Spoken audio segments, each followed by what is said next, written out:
to the republic for which it stands, one nation, under God, indivisible, with liberty and justice for all.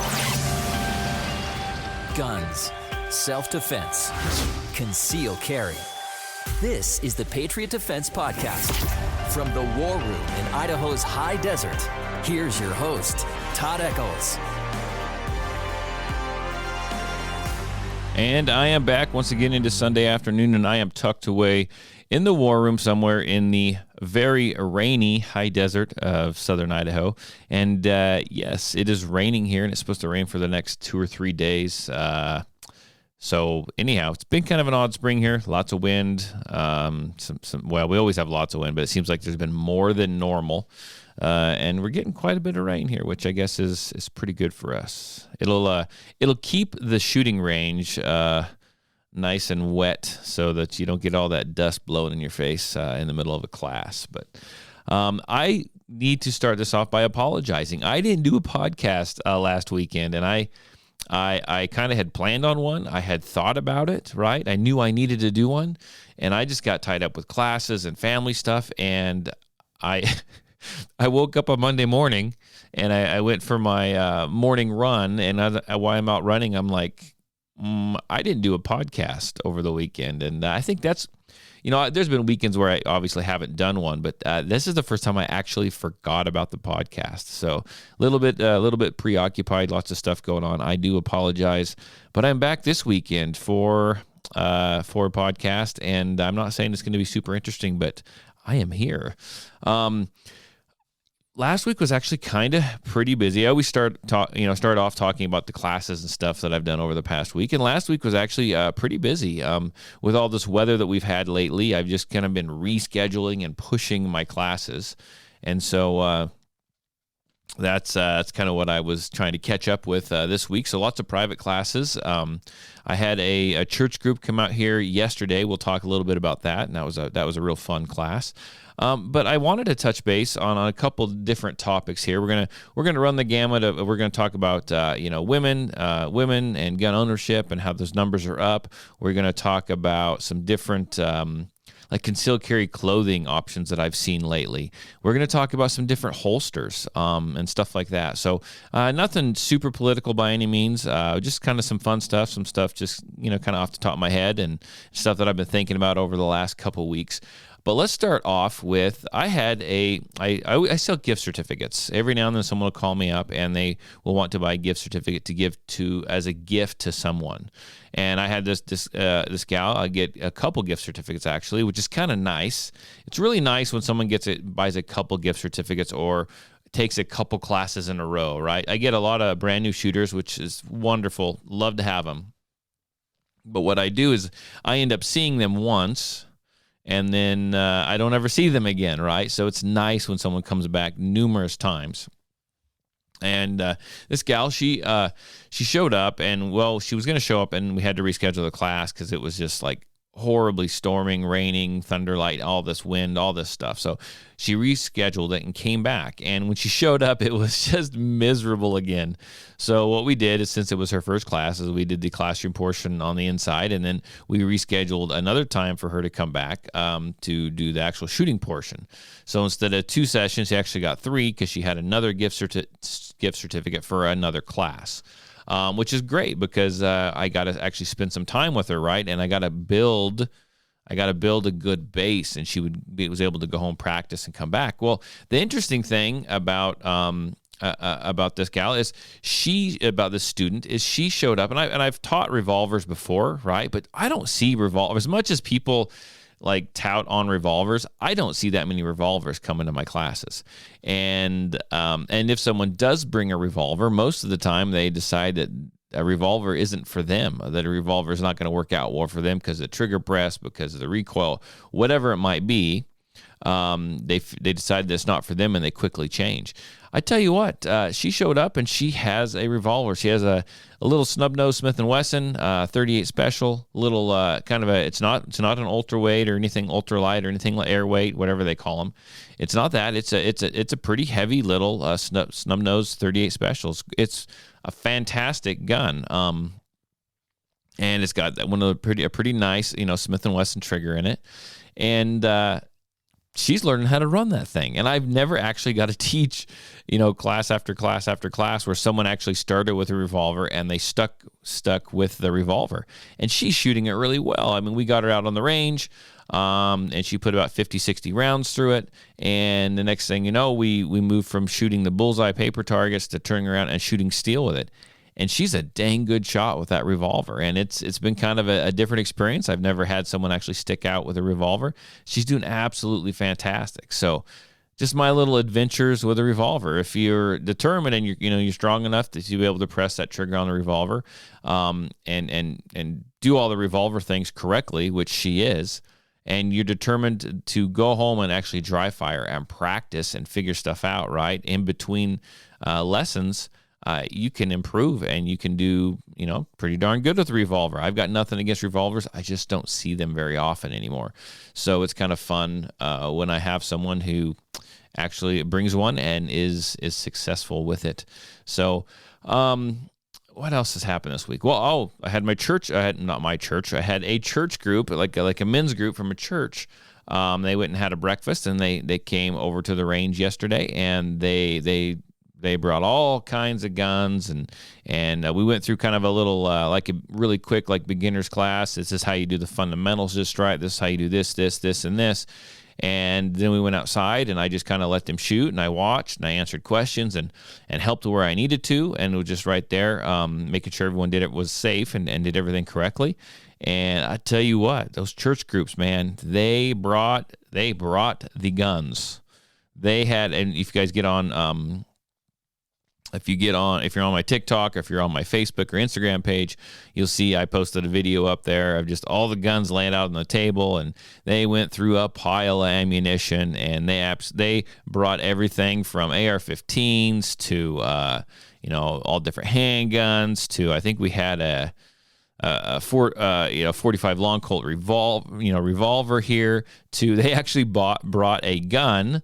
I guess it'd be considered a firearm, but it shot pop cans, or they had these great big rubber balls they stuck in, these like great big hard racket balls. And what it is it's this big like barrel looking thing that they actually attach to a AR-15 lower, and they fire a blank. And I tell you what, it launches stuff. They said he's got another adapter, and he can actually put it on there, and it said it would launch a golf ball. It would fire a golf ball like 600 yards. But the thing is impressive, and we had a lot of fun. We had to spend a lot of time running out into the farmers' fields around my house, collecting these red racket balls that we were shooting. But it was fun. It was a lot of fun. They were here for probably 3-4 hours, and we just absolutely just had a blast. So, kind of fun. Let's talk about this, though. And you know me, when I do this show myself, I talk pretty quickly, and I'm kind of all over the place. That's just kind of what I do. I think it's from years being in, doing years ago I used to do a radio show, and there was always big, you don't want dead air. You don't want dead air. So even though I am, I'm not doing this live, right? I mean, I edit this thing before I release it to you. I am programmed to talk kind of fast and not have that dead air, even though I could go in and edit out dead air if I wanted to. And I should probably learn to slow down. But let's talk about this. Let's talk about women and firearms. So it's very interesting because I've been hearing a lot, and we've talked about it before, but I mean, you just keep hearing about it. And there's, I was talking to other gun stores and stuff like that, and they're telling me that right now that a majority, 80 to 90% of their clientele are women. Women in there buying firearms, women buying first-time firearms, women buying ammo, women buying holsters, all kinds of stuff, right? Women out looking for classes.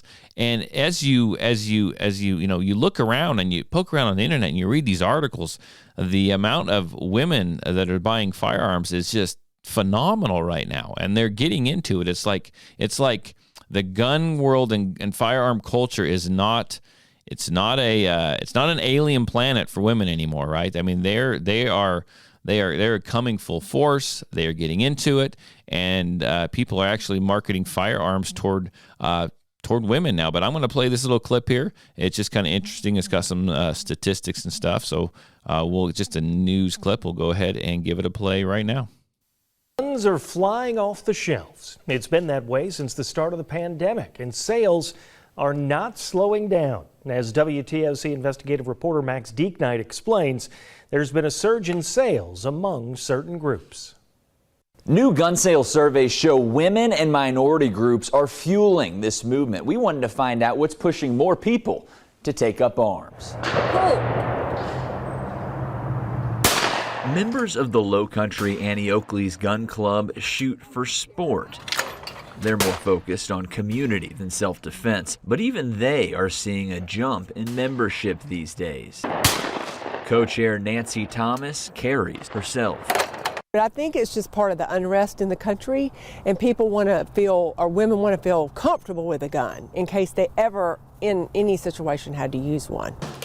Amy Baker just officially opened her gun shop, AV Arms, in Richmond Hill this month. She's seen the spike in sales among women firsthand. I think it's comforting for a female to walk in the door and buy a gun from another female. The FBI tracks gun sales in the U.S. In 2019, nearly 14 million guns were sold nationwide, but in 2020, that number jumped to nearly 23 million. And in 2021, nearly 20 million more guns were sold, still way up from pre-pandemic levels. A survey conducted by professors at Harvard and Northeastern universities found the number of female first-time gun buyers has doubled over the past 2 years compared to previous surveys, to 3.5 million. And it appears women aren't the only group buying more guns. A separate survey by the National Shooting Sports Foundation found gun sales went up 56% for Black Americans in 2020. And African Americans for too long have went around in society being soft targets.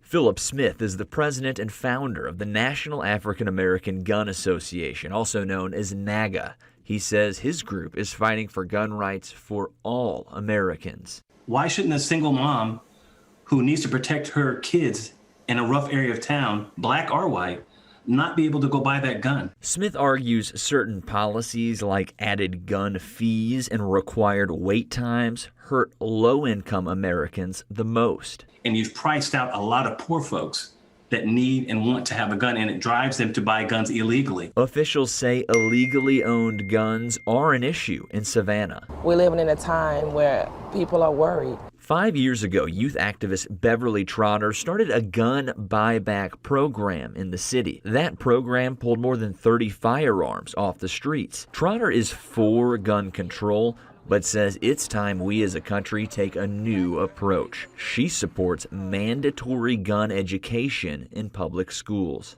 We can do the same thing and offer gun education because guns are not going to go anywhere.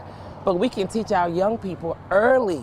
We can teach them early about the laws, the rules, the good, the bads, and the uglies about guns. Regardless of what happens next, Smith has a message for legal gun owners. Do not stop carrying a gun. There you go. Do not stop carrying a gun. Carry everywhere that you legally can. And it's interesting because whenever I have a class, especially a permit class, I always ask at the very beginning, we go around and we have people introduce themselves. Or I have people introduce themselves, tell me what's your experience level, tell me what you brought to shoot, tell me why you're here. And people might think, well, I'm here to get my concealed carry permit, right? It's pretty freaking obvious. But what I'm asking is, what do you plan to do? Why do you want this permit, right? And I explain that to them. And it's interesting because years ago when I started doing this, it was a lot of people were just like, oh, I want the permit. Because in Idaho, if you get the permit, it's a lot easier to purchase a gun. You fill out the paperwork, you fill out the NICS background check, but you don't actually have to, they don't actually have to call it in. So it's a lot nicer, right? It's a little quicker, especially when there's like delays because the system's overloaded, that kind of thing. And so that's what I would mostly get. I get a few people that are like, well, I'm going to carry every day. I'm going to, do what I can do, that kind of thing. Well, it's very interesting now because I asked that same question, and we're talking, three quarters of the class, if not more, are I'm going to carry every day. I'm going to carry every day. Right? People are getting worried the way this country is going, and especially in this area locally here where I live, more and more. I mean, we've got people moving in from everywhere, right? And the population is growing and prices are going up, and there's a lot more crime. There's a lot more crime. I mean, you hear about it every week. People getting shot in City Park and drug deals and all that kind of stuff, right? And so I can see why people want to carry, and I applaud them for that. Do not quit carrying your firearm, but make sure you do so safely and get the education and the training needed. And just like that little audio clip there, talked about women, and the numbers are going up huge, right? And I've talked about it before. I mean, I've got 2 this year. I've had it for the last 3 years, and I have 2 what I call women shooting academies going on this year, and they're both full. They are plumb full of women, and I'm going to say that probably 80 to 90% of my it's crazy, and it just kind of slowly kind of transitioned over, but 80 to 90% of my students all year long will be female, will be women that want to shoot. Now, I don't know. I mean, it's because they're new to firearms. They want to learn. They want to be able to protect themselves, that kind of stuff. The mindset has changed, right? The world has changed, right? Women want that equalizer. They need to be able to defend themselves, right? They need to be able to protect themselves and their family. And I think it's pretty cool to see this happen. I don't know. It's fascinating just kind of to watch it take place. It's a good thing. It's a real good thing. And as women and get into buying more and more firearms, and they get into firearms, and they want to become a part of this, right? You're going to have, and this is going to be actually a topic of conversation for another podcast. I want to get like a round table with a couple different women on it, and I want to get their thoughts on this, right? This has been a topic of conversation on the Patriot Defense podcast for quite a while, and I want to get their thoughts on this. I know they might surprise you a little bit. At least one of them's thoughts might surprise you a little bit. But we have companies now that are marketing firearms to women, and we've had that for quite a while, right? But what we've had is companies marketing like, here's this Tiffany blue gun. Here's this pink gun. Here's this purple gun. You need to buy it, right? They're trying to attract women to the to the gun culture, right? To the firearms industry, and that worked for a little while. But man, it was always the cheap guns, right? The guns that they weren't fun to shoot for women or men. And now you actually have a company, Walther. Walther just came out a couple days ago, and I heard about it a couple days ago. I might be a little late to the party here. I don't think so. But Walther came out with their PDP, right? It's the Walther PDP F series. F, I'm assuming, is for female. And it's not pink, and it's not purple, and it's not teal, it's not Tiffany blue. It looks like any other handgun, right? But it is contoured, it's black, but it's contoured to supposedly fit the structure of a woman's hand, of a female's hand, right? Because their bodies are proportioned and shaped a little differently. And it's made to fit their hand and make it so they can reach the trigger a little bit better. And I think it's kind of a cool idea. I like the idea. As an instructor, I like the idea. I see women, they come to shoot, right? And I'm not trying to pick on females or women shooters at all. I'm really not. I think they should be viewed as equal. I know a lot of them that are better shooters than men. But I think, and I've gotten some kickback from a few people, and it's okay. She'll text me later on. It's one of our listeners, right? And I understand where she's coming from, but I see women in class that struggle. They struggle gripping the firearm. They're handling a firearm that was made for, primarily, I'm not trying to be sexist or anything like that, but primarily made for men, because that was the main target. That was the main buying section of firearms for many, many, many years, right? and they have a hard time. The grips are thick, or they just aren't contoured for the hands, or they're made for someone with longer fingers, that kind of thing. So Walther has this PDP F that is made to fit the contour of a woman's hand so that she can reach the trigger properly. And we all know, if you don't, you should. If you can't get a proper grip on the gun, and if you can't place your finger correctly on the trigger, it's going to be really hard. You can do it, but it's going to be a lot harder to be able to shoot that gun accurately. Now, it also comes with, remember the Smith & Wesson EZ? It made for, you can rack the slide a lot easier, a lot quicker. I think that's a phenomenal gun, right? I still think it's a great firearm. I necessarily don't like the grip safety on it anymore. I see it as we use it more and I see more people with it. I see that as causing more problems. I mean, still a great firearm, right? And I see that as causing more problems than it actually maybe helps. So as I look at the Walther PDP F, I look at it as, okay, so it's got a lot of these good qualities plus some extra qualities that the Smith & Wesson Shield or Smith & Wesson EZ has. It doesn't have that grip safety, which is nice. And, they are marketing it to women. But here's what I like. And I think this is why it irritates some people that I've talked to, right? They're like, well, we don't want to be talked down to. We don't need stuff marketed just for us. And this is guns for a woman. You can't handle anything else. I don't think that's what they're saying, honestly. I don't think that's how they're marketing this firearm. And I always like to go on YouTube, go online, and I find the gun manufacturers' commercials or online ads, right? They're promo videos. And some of them are really good. I'm going to tell you right now, I just watched the Walther PDP F promo video. I think it's phenomenal. It's not full of fluff. It's not full of garbage. I think back to the Taurus, like GX4, I think is what it was.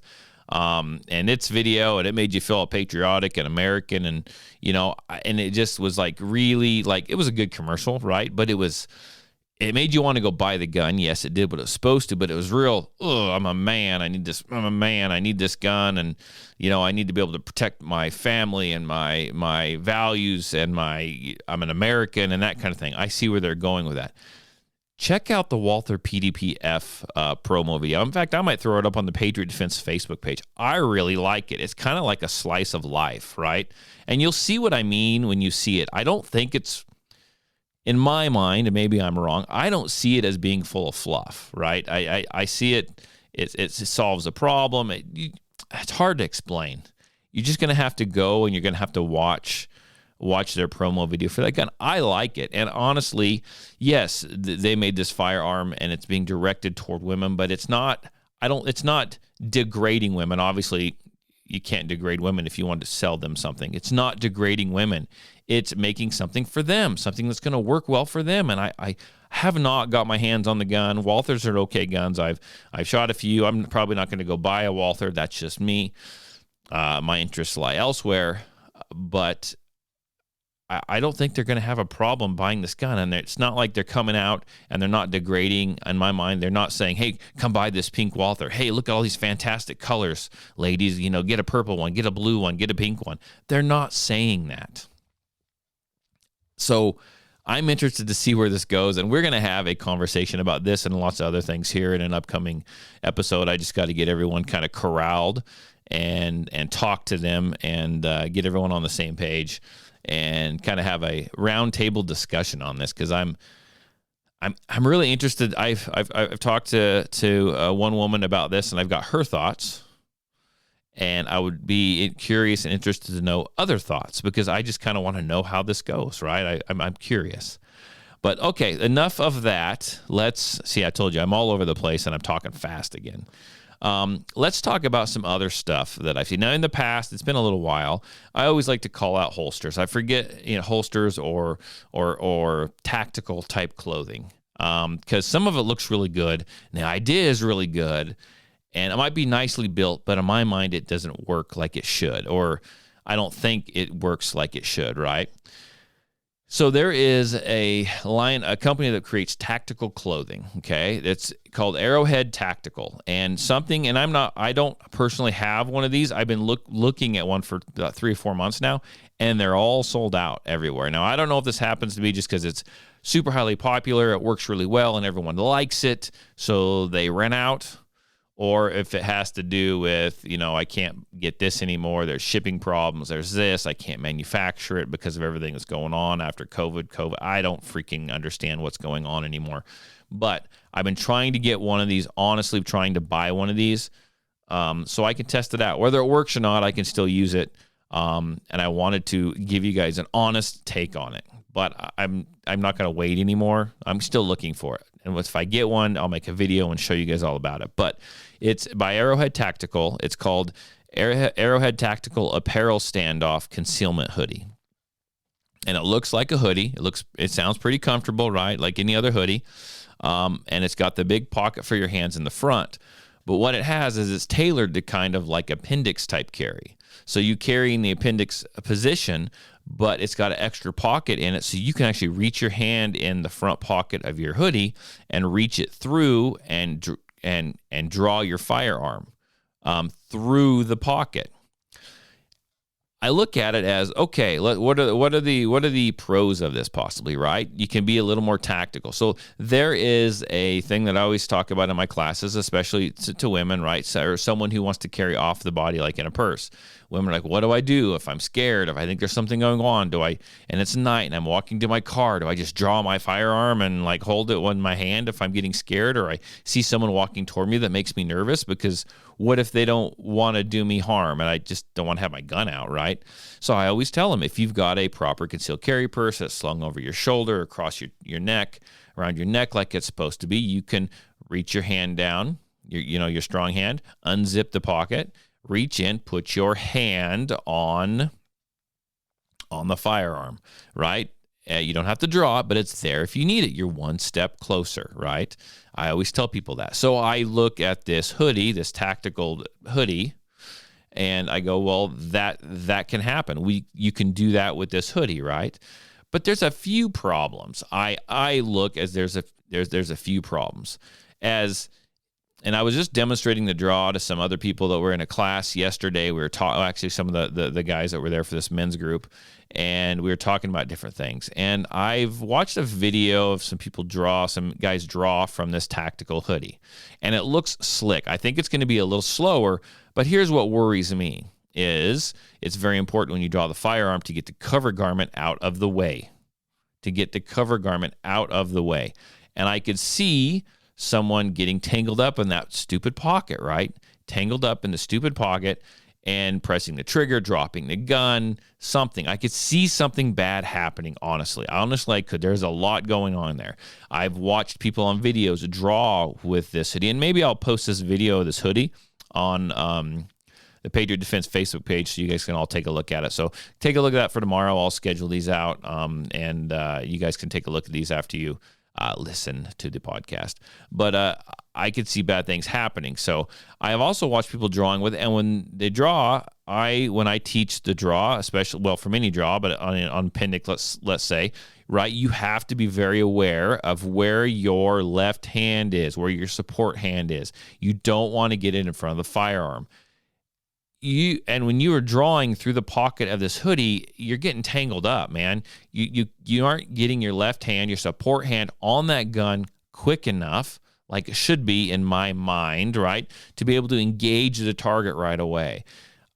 You're trying to clear the cover garment. Your left hand is out too far. It's just not working like it should. In fact, in some of the videos I saw, people were actually like beating the gun out with their left hand, which means they were putting their support hand and they're muzzling their support hand with the firearm. And I just don't see it as working as smoothly as they advertise, right? Granted, obviously it's gone, it's sold out, so they sold a lot of them.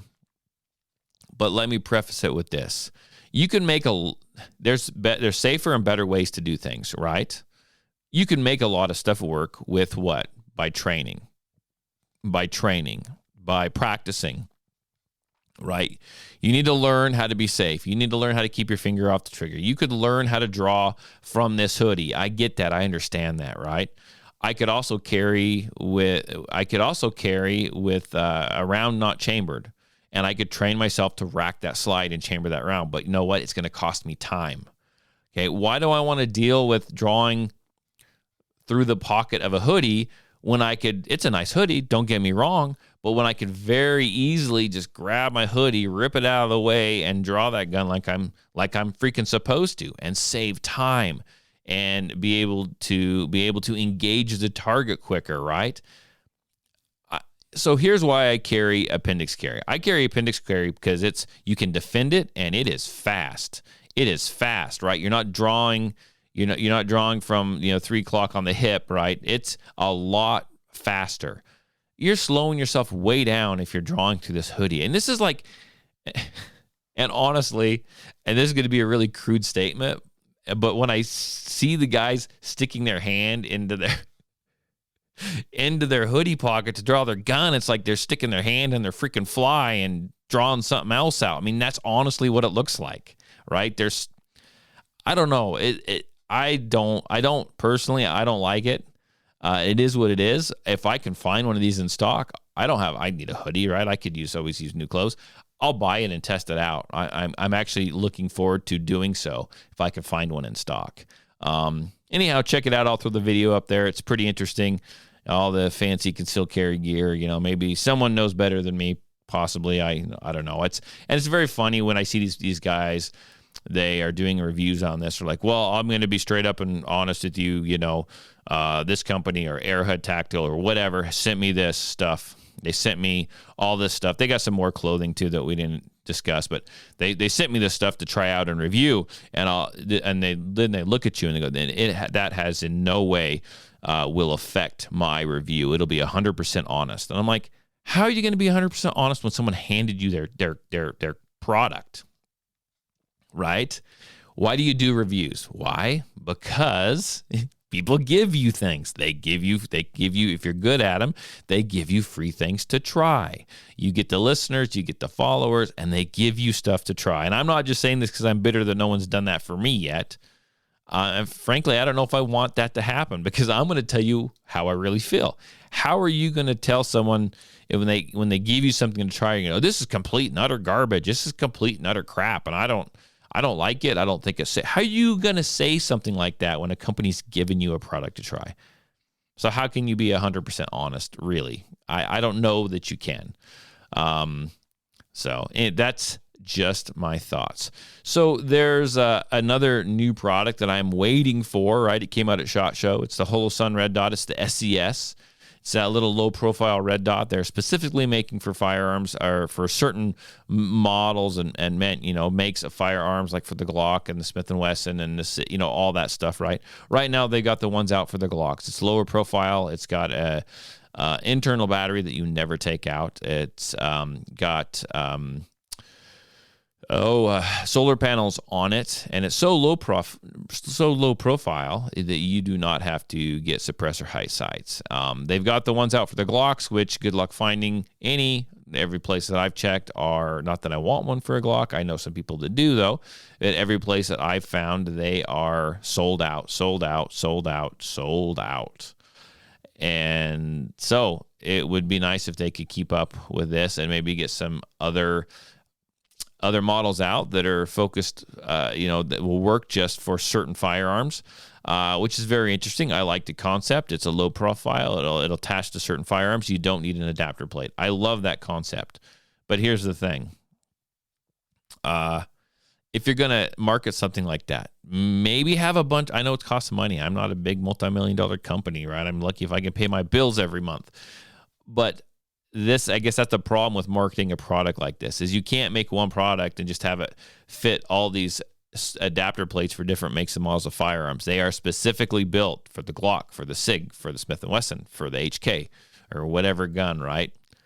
So we may be waiting a while for anything other than the Glock, the ones that'll fit the Glock. I don't know. But as soon as we can find one, I am going to buy one. I like Holosun. I want low profile. I have yet, because I don't want to spend the money, and I don't want to, I don't want to take them out and put new sights on. I do not have suppressor height sights. So the VP9 that I carry right now has a red dot. I can't use my sights. It is what it is. I understand that. I know that. Instead of buying $200 sights, I might as well buy a $300 new red dot as soon as it comes out. So that's kind of what I am. It's kind of what I'm waiting for right now.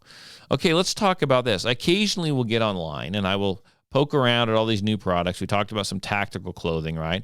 I will occasionally poke around and I will look for new holsters. Just see what's out there. There is, and I talked about this a while back. Someone actually recommended them to me. There is a company called Filster Holsters, and I think that's how you say it. It's PHLSTER. I'm calling them Filster. They have 3 different styles of holsters. It's pretty interesting stuff. So I don't know if it's just because we dress like slobs now or what it is, right? Or if they're just trying to fit everyone and all different kinds of people dress differently. They make this holster that comes with this weird looking belt thing. It's like, there's a lot going on, and you can attach a holster to it. You wear it around your waist and it straps around you, not to your pants or your clothes, right? So they're saying it holds it in place. It does fine. You can wear sweatpants over it. You could wear, shorts, jogging shorts, whatever. And they have 3 different versions of this. I'm going to talk about the 2 because I can't remember what the third one is. It comes with a full system marketed to, with a holster and everything marketed to very limited firearms, very limited makes and models of firearms, right? You can buy that. It's like $160 or something, this whole getup, this whole system. Or you can buy just the belt, and there's certain companies out there that are making holsters that will attach to this belt.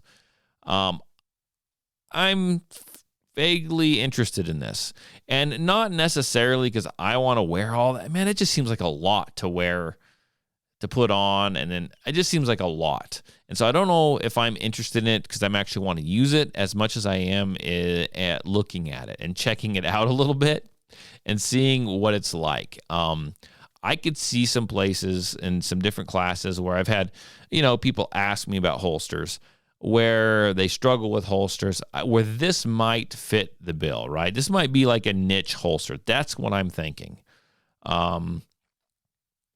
So about 7 months ago, I was looking at it, and it was out of stock absolutely everywhere. Back ordered, out of stock. I looked for a couple days, couldn't find them. Well, they're back in stock now.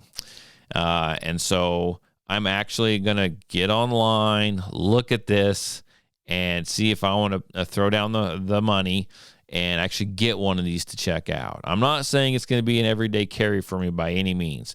I'm mostly just curious, and I doubt the company will have a problem if I send them money and buy one. They're not going to care what I do with it. But I am really curious about how this thing is going to work, how it's built, what it's like to carry. Now, I've had one person tell me that their son got one, and he's pretty impressed with it, right? And it probably, a lot of it just depends on how you dress. Do you wear a little bigger, looser fitting jeans?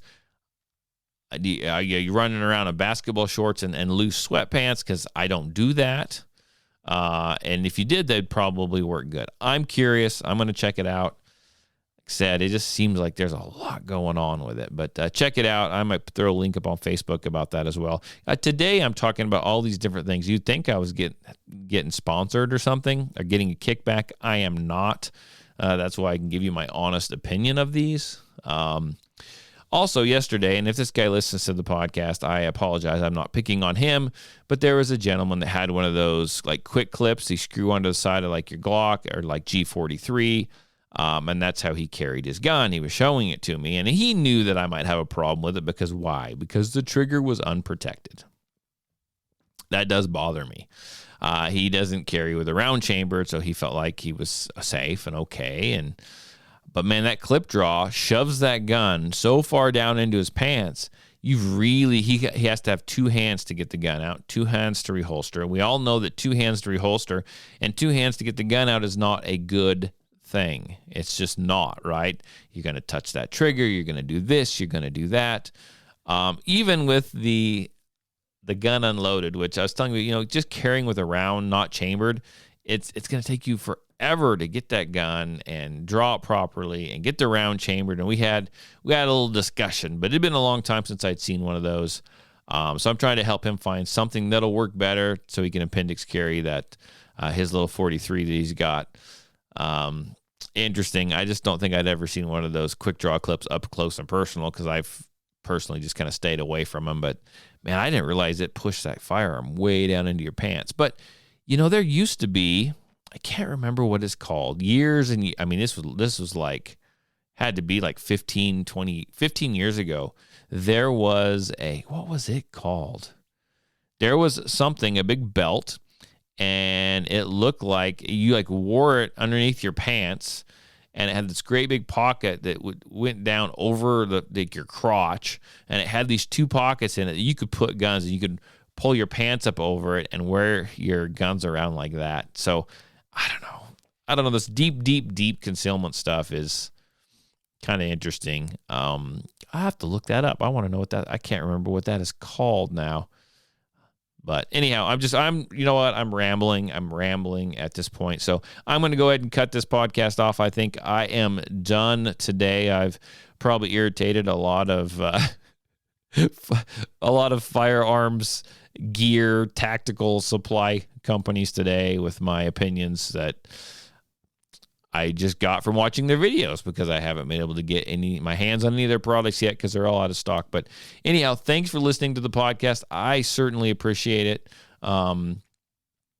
Share it with your family and friends if you like it. If you find it helpful, fantastic. Share it on your social media. You can call me. You can question, comment, anything. Call me, text me. Area code 620-794-6223. It's area code 620-794-6223. Check out our Patreon. Link will be in the show notes. If you want to join there, that'd be absolutely fantastic. I just uploaded another video this week, and Patreon usually notifies me if someone views that video. So no one's viewed the video yet. Maybe they have, or maybe it didn't notify me. I don't know. Check it out. If you're a Patreon, that's awesome. If you want to join, you can join by clicking on the link, and like I said, in the show notes. Until then, everyone have a great week. I'll be back next weekend. I will talk to you later. Bye.